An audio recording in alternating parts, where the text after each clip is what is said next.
मित्रों, मस्तिष्क की इतनी ज़बरदस्त कल्पना शक्ति है या उसकी क्षमता है।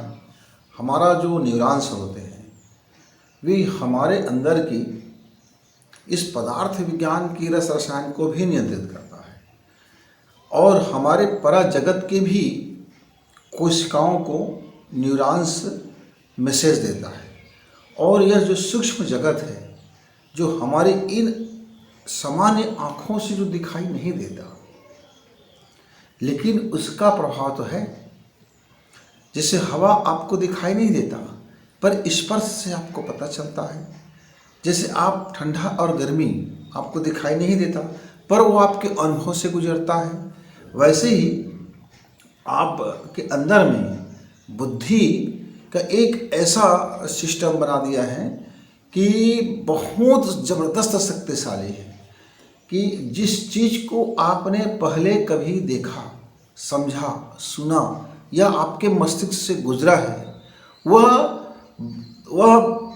उस मस्तिष्क को याद ही रहता है, कुछ समय के लिए पर्दा पड़ा रहता है।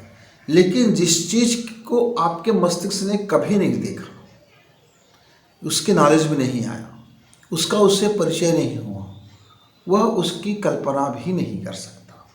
यानी आप ऐसा समझ लीजिए, हम कोई भी चीज़ यदि कोई कल्पना करते हैं, कोई वस्तु को कल्पना करते हैं, कोई घटनाक्रम की कल्पना करते हैं, इसका आशय यह है कि वह मस्तिष्क एक बार उससे परिचित हो चुका है, उसको उसकी जानकारी है, वह उसको जानता है और उसी को वह कल्पना में उतार सकता है।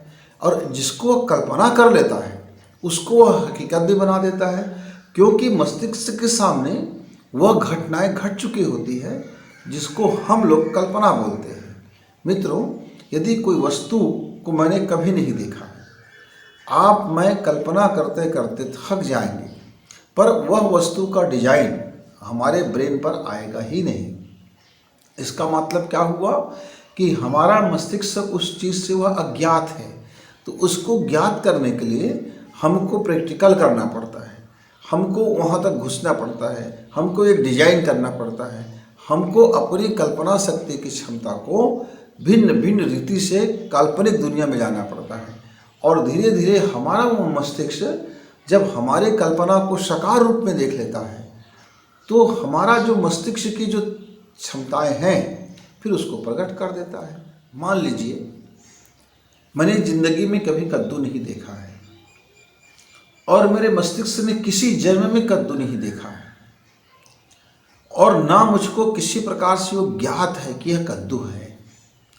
अब मुझको यदि मेरी बिटिया कहे कि पापा आप मार्केट से कद्दू ले आइए, तो मुझको जानने का दो ही तरीका है, या तो मैं किसी से पूछूं और उनके बताए हुए वस्तु को मैं कद्दू मान लूं, या तो मैं फिर उस कद्दू के बारे में मैं तरह तरह के अन्वेषण करूं। तीसरा कोई मार्ग नहीं है। ऐसे ही हमारा मस्तिष्क या तो पहले से वह चीज़ को जानते रहता है या तो फिर उसको प्रशिक्षित की जाती है, यानी बताई जाती है, ट्रेनिंग दी जाती है, विश्वास दिलाया जाता है कि हाँ यह फलाना वस्तु है। इसी तरह से जब हम किसी वस्तु की कल्पना करते हैं, समृद्धि की कल्पना करते हैं, धन दौलत की कल्पना करते हैं, सुख शांति की कल्पना करते हैं, तो वह उस दायरे में करते हैं जिस दायरे में हमारा मस्तिष्क आज नहीं तो कल वह जान चुका होता है। और ऐसे वस्तु को या ऐसे घटनाक्रम को या ऐसे समृद्धि को या ऐसे हमारे विचार को वह अद्भुत तरीके से फिर हमारे जीवन में फलित कर देता है। इसके लिए हमको करना क्या होता है कि हमको अपनी आस्था प्रबल रखना होता है। और दूसरा कि जिस मस्तिष्क ने जिस घटनाक्रम की कल्पना किया है उस घटनाक्रम की ओर अपना कदम बढ़ाना, अपना कर्म पथ को ले जाना।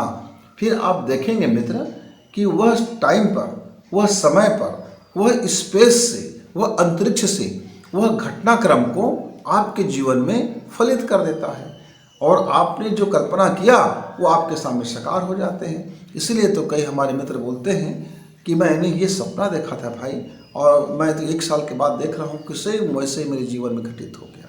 कई मित्र बोलते हैं कि मैंने इसको तो खेल खेल में ही कल्पना किया था और ये मेरी ज़िंदगी में आ गया।